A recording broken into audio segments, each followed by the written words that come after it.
Então a gente passa agora ao último tópico que a gente vai ver nessa introdução ao Python para cálculo numérico, que é o uso de módulos.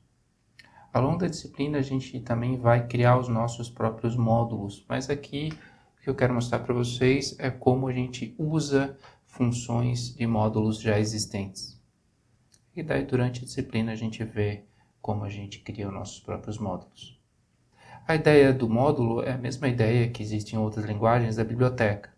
Ou seja, se a gente for criando um grande número de funções, ou um grupo cria um grande número de funções, é interessante que ele organize isso em pacotes, em coisas que a gente chama de bibliotecas ou módulos. E isso serve tanto para a organização, para que a gente possa agrupar funções que têm relação, que são para coisas similares. Vamos supor que a gente construísse funções para desenhar formas geométricas na tela. Então a gente poderia agregar essas funções numa biblioteca. E a gente também criasse funções para simular partículas. E daí a gente cria um módulo lá para funções físicas para simulação de partículas. A gente agruparia isso em conjuntos. E isso serve também para redistribuir o código, para que esse código possa ser reutilizado por outras pessoas ou até mesmo por você mais tarde, né? Porque como ele está organizado, fica mais fácil. E assim você pode também passar o código para uma outra pessoa que daí vai poder utilizar para esse fim. O Python apresenta uma vantagem fantástica no uso de módulos ou bibliotecas, porque é muito fácil instalar um módulo criado por outra pessoa, assim como também é muito fácil você criar o seu próprio módulo. Nessa disciplina a gente basicamente vai usar dois módulos, o NumPy e o Matplotlib. O pacote NumPy ele é utilizado principalmente para operações com vetores. Dentro do NumPy existe um tipo chamado Array, que ele é especialmente interessante para fazer operações com vetores. A gente viu lá quando a gente estudou lista que a lista tinha algumas limitações para representar vetores. A gente vai ver que esse Array do NumPy não vai ter. Dentro do NumPy existem também várias funções de matemática elementar, como o seno, cosseno, logaritmo, assim como constantes básicas da matemática, π, o número de Euler e assim por diante. Já a função Matplotlib ela é utilizada para fazer gráficos. Então, em vários momentos a gente vai querer entender o que está acontecendo, ou fazer o gráfico de uma função, e a gente vai utilizar o Matplotlib para essa finalidade. A gente vai utilizar só uma parte básica do Matplotlib. O Matplotlib faz gráficos complexos, faz animações, gráficos tridimensionais. Agora, o que a gente vai querer do Matplotlib é coisas bem simples.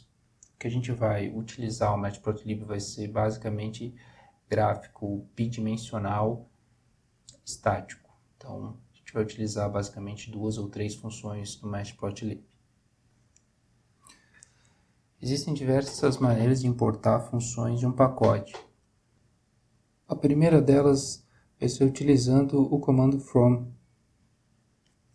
Aí a gente vai colocar o nome do pacote que a gente quer importar. A gente vai colocar a palavra import e o nome da função que a gente quer importar, ou variável. Supor que eu quisesse copiar daquele pacote que eu falei, que é o NumPy, a variável π. Eu colocaria from, o nome do pacote é NumPy, e a função ou variável que eu quero importar se chama π. Se eu executar esse código, vocês vão perceber que agora apareceu o número π aqui no explorador de variáveis. Se eu quiser, eu posso utilizar o número π, x igual a 2 vezes π. Eu posso utilizar um valor π para fazer contas. Também posso importar funções. Então, se eu importar a função seno, que em inglês é sin, eu posso aqui calcular então agora o seno de 3 vezes π. dá praticamente zero. Ou seno de π sobre 4, da raiz de 2 sobre 2. Vocês podem ver que eu posso importar várias funções, é só separar essas funções ou variáveis por vírgula. Eu posso importar o cosseno, o log e assim por diante para usar no meu programa. Aí se eu quiser importar o pacote inteiro, se eu quero importar o pacote inteiro, eu tenho duas alternativas. Eu posso, em vez dessa lista de funções e variáveis que eu quero importar, posso colocar um asterisco. Agora, se eu executar, ele vai importar tudo. Está vendo que encheu aqui o explorador de variáveis importadas do NumPy. Então, esse estrela significa tudo. É bastante utilizado em computação, o asterisco para indicar tudo. Agora, esse tipo de abordagem ele não é recomendado. Por quê? Porque o NumPy é um pacote gigantesco. E a hora que você faz isso, você importa todas as funções desse pacote gigantesco. Daí tem dois problemas que surgem daí. O primeiro deles é uma questão de organização, porque você vai confundir as variáveis que são do pacote com as variáveis que você criou, e você não sabe exatamente que variáveis que tem dentro do pacote, e você pode criar uma variável com o mesmo nome e daí apagar a variável do pacote, e isso pode gerar uma grande confusão. A outra problema que pode ocorrer é se você fizer isso com dois pacotes, existe um outro pacote que se chama math, que também tem funções matemáticas, por exemplo. Se você fizer isso, o que vai acontecer? Ele vai importar todas as funções e variáveis do NumPy e depois vai importar todas as funções e variáveis do math. O que vai acontecer é, como os dois trabalham com coisas matemáticas, vai ter funções com o mesmo nome nos dois pacotes. Quando ele der o segundo comando, ele vai apagar as variáveis do NumPy. Então, esse é o segundo problema que pode ocorrer. Então, esse tipo de comando, from NumPy import estrela, importa tudo, ele não é recomendado. Mas se eu preciso do pacote inteiro, se eu vou usar praticamente todo o pacote, como eu faço? Para fazer isso, a gente vai usar um segundo comando para importar um pacote, que é o comando import. A gente vai colocar aqui import e o nome do pacote. Então vamos supor que eu queira agora importar um NumPy de novo. Só para que não haja confusão, vou fechar o console, vou abrir um novo, com a memória em branco, vou apagar isso aqui também. Se eu colocar import NumPy, ele vai importar o pacote inteiro. Só que vocês vão observar que quando eu importo dessa maneira, se eu tentar dar o comando seno, por exemplo, ou π para ele mostrar o valor da variável π, ele vai dar um erro. O nome π não está definido, mas ele não importou o pacote? Ele importou o pacote, mas quando a gente utiliza o comando import para importar um pacote, na hora de utilizar esse pacote, a gente tem que colocar o nome do pacote, ponto, o nome da variável. Uma coisa interessante de importar o pacote assim é porque quando eu for dar o comando aqui, ó, se eu apertar a tecla Tab, ele vai mostrar tudo que tem dentro do pacote. Como a gente importou o pacote inteiro, a gente pode utilizar qualquer um desses comandos. O que a gente quer agora é só mostrar o valor de π. Vocês vão ver que tem aqui a variável π aqui dentro. Aí se eu quero calcular o seno, NumPy, ponto, seno. E agora eu quero utilizar a função seno, então eu coloco um valor aqui de exemplo, 0.5, e ele calculou o seno de 0.5. O interessante é que dessa maneira a gente evita aquela confusão de um pacote sobrepor a função importada do outro pacote, porque sempre ao se referir a uma função eu tenho que colocar o nome do pacote na frente. Então isso evita esse problema. Por exemplo, se eu importar o pacote math, eu posso utilizar a função seno do pacote math ou a função seno do NumPy, sem nenhum problema. As duas podem coexistir sem nenhum tipo de sobreposição. Agora, muitas vezes é meio chato a gente ficar se referindo ao pacote pelo nome completo dele. Por exemplo, o Matplotlib, que é o outro pacote que eu disse que a gente vai utilizar para fazer gráficos, ele tem um nome um pouco mais extenso. E toda vez que eu for utilizar uma função dentro desse pacote, tem que ficar escrevendo matplotlib, ponto, o nome da função, matplotlib, ponto, o nome da variável. Por esse motivo, o Python criou a possibilidade de a gente apelidar o pacote na hora de importar ele. E como eu faço isso? Eu coloco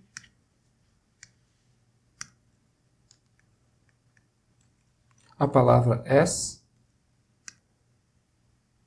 seria como em inglês, e aí eu coloco um apelido para o pacote. Notem que colocar um apelido é opcional. Então, vamos supor que eu quero importar o NumPy. Eu quero colocar um apelido para ele. Então, eu vou chamar ele de NP, que é o nome comumente utilizado, o apelido comumente utilizado para o NumPy. Se eu executar agora isso aqui, vocês vão ver que eu posso utilizar o NumPy só colocando np, ponto.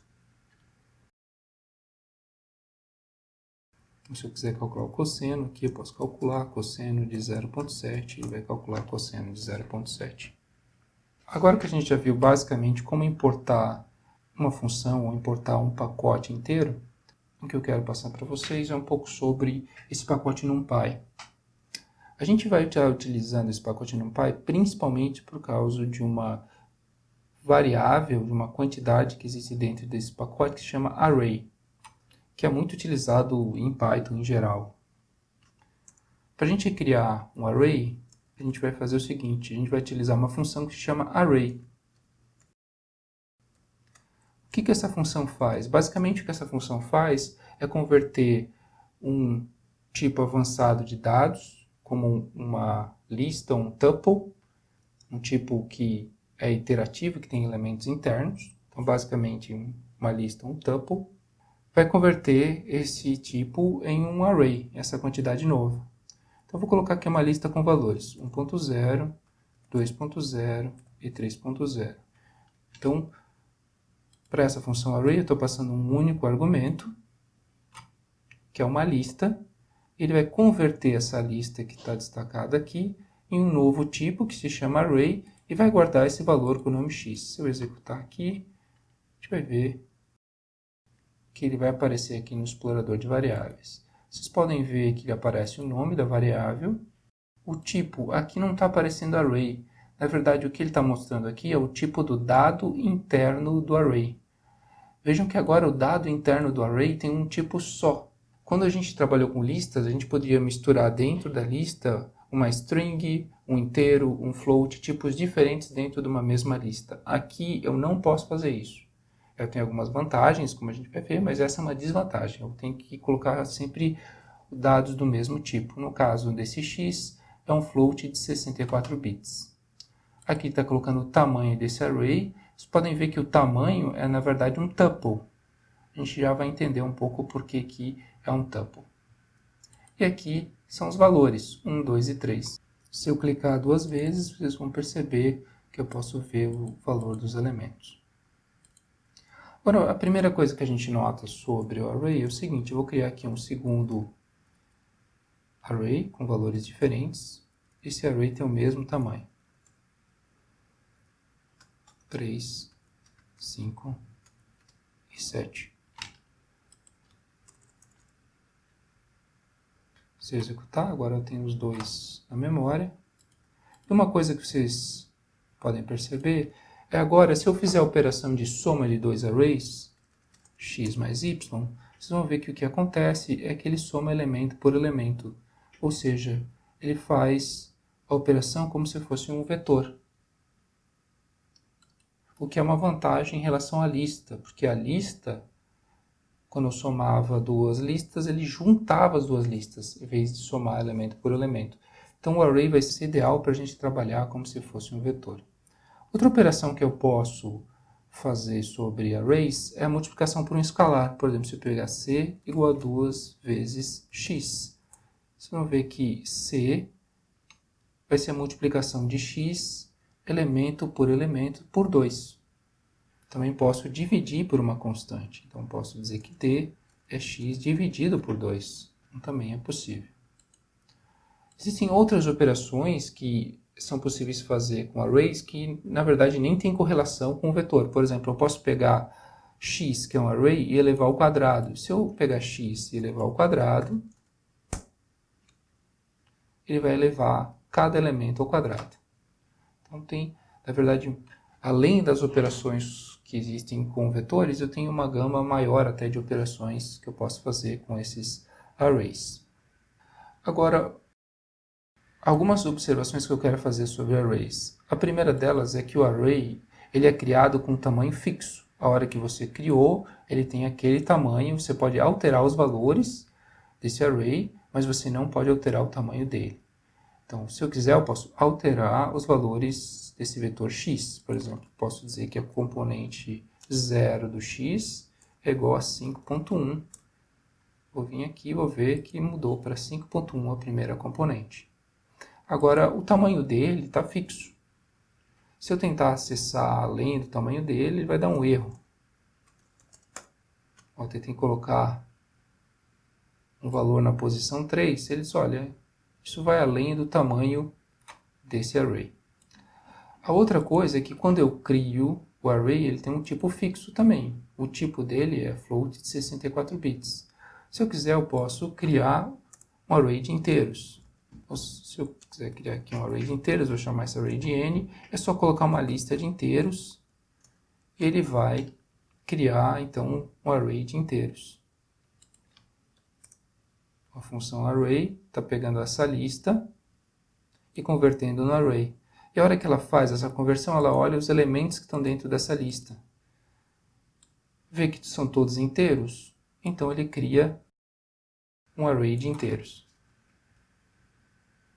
Se eu tivesse um número aqui que fosse float, como eu já falei para vocês anteriormente, esses valores eles têm uma hierarquia. Como o float está acima na hierarquia do que o inteiro, ele converte todos os valores para float. E o n acaba sendo, então, um array de floats. Agora, e se eu quiser forçar que ele vire um array de floats? Por exemplo, eu tenho essa lista aqui. Eu quero que ele converta isso num array de floats. Se eu colocar assim, obviamente, o n vai ser um array de inteiros. Uma maneira simplista de fazer isso é colocar aqui 1.0. Claro que daí ele vai forçar, como tem um float, ele vai forçar esse array a ser de float.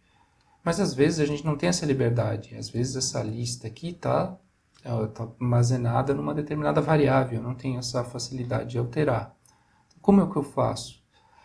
Em Python eu tenho uma coisa chamada de argumentos opcionais das funções. O que são argumentos opcionais? São argumentos que eu não sou obrigado a dizer os valores para esses argumentos. Se eu não colocar nada, ele vai ter um certo comportamento. Mas se eu disser quanto é esses argumentos, aí ele vai ter o comportamento que eu pedi. Por exemplo, essa função array ela tem um argumento opcional que se chama dtype. Eu coloco aqui o nome do argumento opcional, que é dtype. E aqui eu coloco igual. Eu coloco o valor que eu quero. No caso aqui eu quero que esse tipo desse array seja um float de 32 bits. Vocês podem ver que agora ele forçou isso a ser um array de 32 bits. Se eu quisesse que isso aqui fosse um inteiro de 32 bits, poderia colocar aqui inteiro de 32 e ele força a ser um inteiro de 32. A mesma coisa eu posso fazer com esse x. Apesar de os valores da lista serem floats, o que eu posso fazer é pedir para que ele converta para o inteiro. Então existe uma gama de opções que eu posso colocar aqui como tipo que ele converte. Se eu quiser, eu posso até colocar aqui bool. Se eu colocar aqui bool, ele vai converter para booleano. Então, qualquer valor diferente de 0, ele converte para verdadeiro, por exemplo. Então, existe um conjunto grande de tipos de array, tipos de dado para array, que eu posso construir. Vocês podem ver que Como eu sei esses argumentos opcionais das funções? A melhor maneira é consultar a ajuda. Como é que eu posso consultar a ajuda para as funções do NumPy? Eu posso clicar aqui no Spider, ele já tem esse campo ajuda. Para isso, eu posso vir aqui e digitar o objeto que eu quero ajuda. O objeto se chama np.array. Vocês podem ver que ele aparece aqui uma definição da função. A função se chama array. A primeira coisa que eu tenho que passar é um objeto, que é o objeto que vai ser convertido em array. E aqui eu tenho o dtype. E aqui eu tenho outros parâmetros que eu não vou comentar agora, mas que tem explicado aqui nessa ajuda o que é. A ajuda é em inglês, mas se a gente olhar com calma, a gente consegue entender o que ele quer dizer. Então, o tipo, ele já fala aqui, é o tipo do dado desejado para o array. Se não for dado, se não for fornecida essa informação, o tipo será determinado com o mínimo tipo requerido, ou seja, o menor na hierarquia possível. Então, se só tiver inteiros, vai ser inteiros. Se tiver inteiros e floats, ele vai até o float e assim por diante.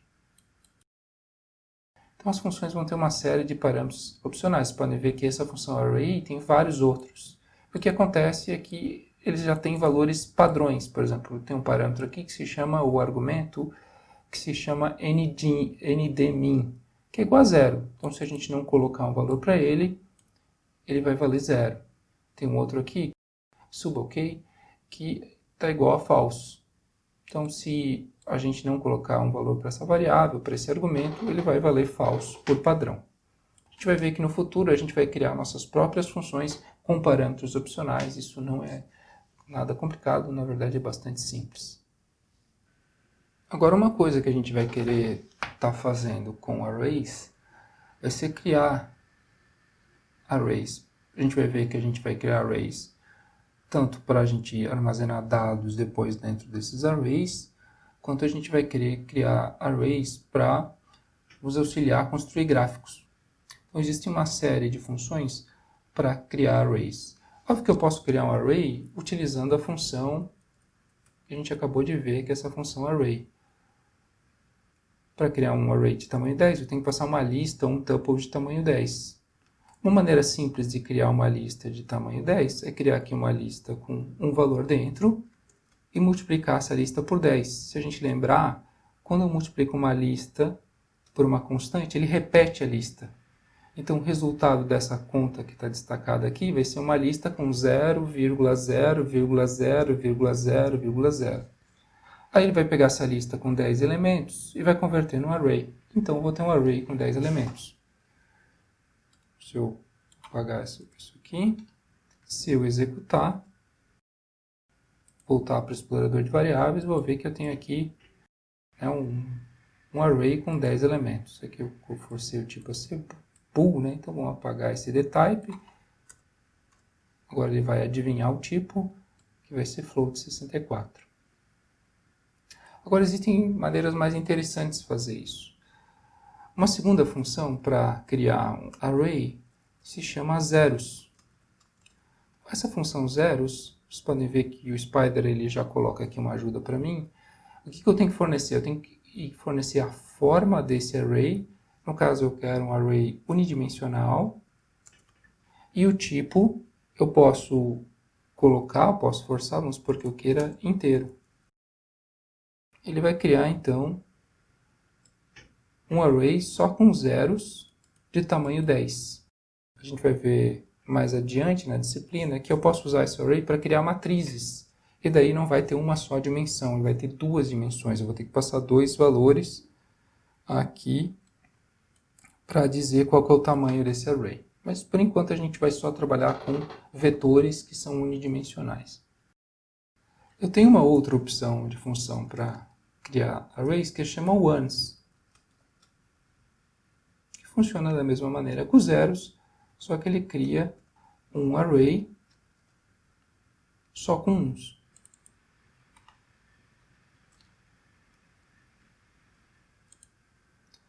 A outra função para criar um array é a função linspace. Essa função a gente vai usar bastante.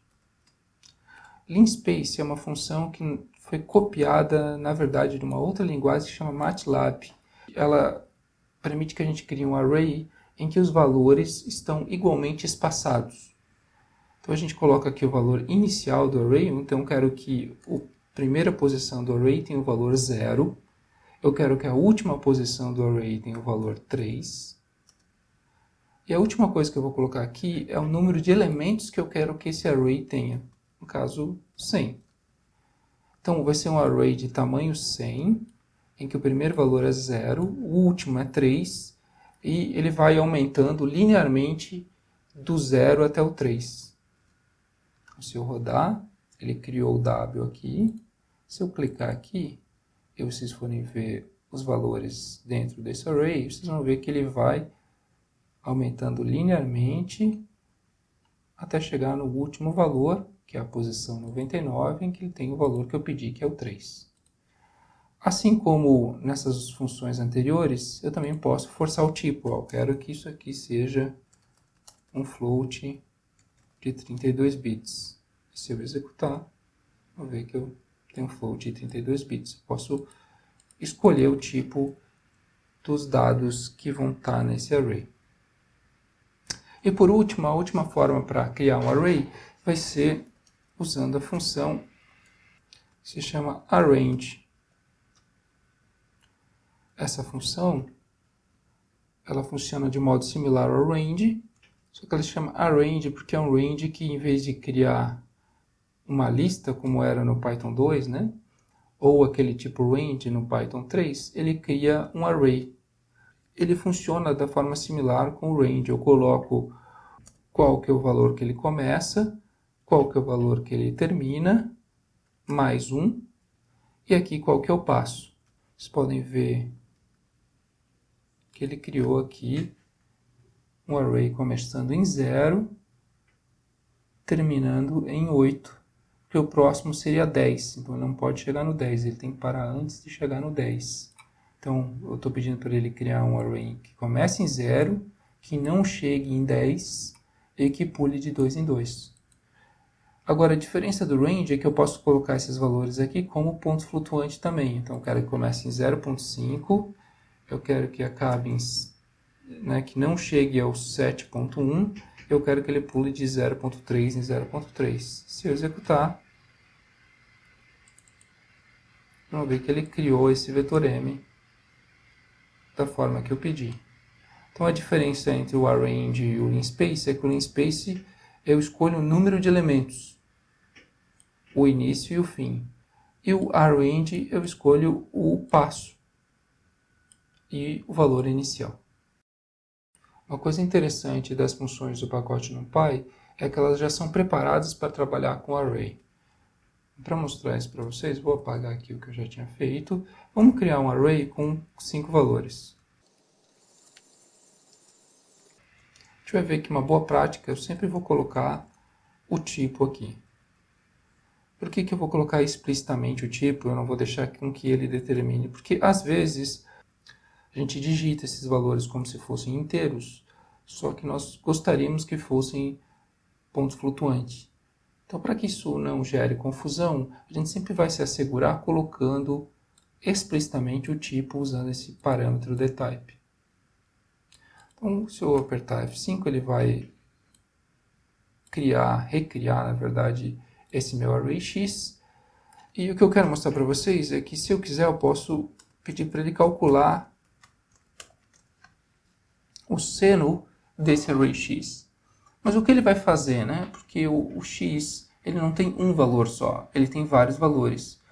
O que ele faz é calcular o seno de cada valor aqui e te retornar a resposta num novo array. Então, esse primeiro valor, que é 0.8414, é o seno de 1. 0.8632 é o seno de 2.1, e assim por diante. Então, se eu quisesse, poderia até incluir y é o seno de x. Então, o que acontece é que esse y agora está armazenando o seno de cada um dos valores que estão no array x. Isso serve não só para a função seno, mas também para todas as funções que fazem parte do NumPy. Isso vai facilitar bastante a nossa vida. Isso vai facilitar bastante o nosso trabalho no uso de arrays. Uma informação interessante para a gente utilizar em termos de programação é o tamanho de um array. Para descobrir o tamanho do array, uma das formas de fazer é usar a função len. Ela funciona para tudo quanto é objeto, para lista, tuple. Se eu utilizar essa função, ela vai dar o tamanho. No caso, o x tem 4 elementos. Como o array vai servir não só para vetores, mas também para matrizes, esse len não vai ser muito adequado, porque qual que é o tamanho de uma matriz? Uma matriz tem 2 dimensões, não tem um tamanho só. Então, para fornecer o tamanho de x, muitas vezes a gente vai utilizar uma variável interna desse x. Como eu já comentei para vocês, quase tudo no Python são objetos. E o array também é um objeto. Se eu colocar x, ponto, e clicar na tecla Tab,